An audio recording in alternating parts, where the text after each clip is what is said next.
My name is Rob Reich. I'm a professor in the political science department here at Stanford University. I am the faculty director of the Center for Ethics and Society and the faculty co-director of the Center on Philanthropy and Civil Society. And I'm one of the co-teachers of the class election 2016, along with David Kennedy and Jim Steyer. If you listen to what economists have taught us for the past generation, we know that there's been a declining economic status of those in the middle class and those with only a high school education. And those people have more or less systematically been ignored by people on both the right-hand side and the left-hand side of the political spectrum.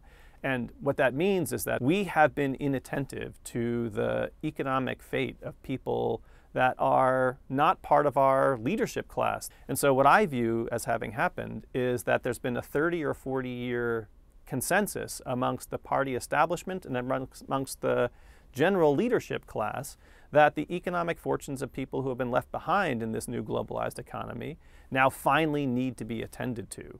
And in that respect, we here in Silicon Valley bear some significant blame for having been inattentive to these long-standing economic trends.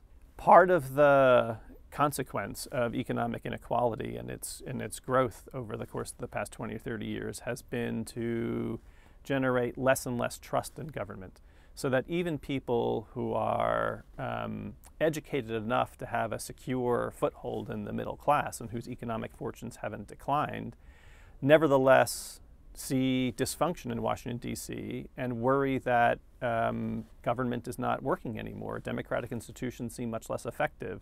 And so after 2 or 3 decades of that, there's an understandable appetite, even if it's potentially misguided, to blow the system up and try something new. Looking backward in 10 years or 20 years, we won't think of this only as a watershed moment in American politics.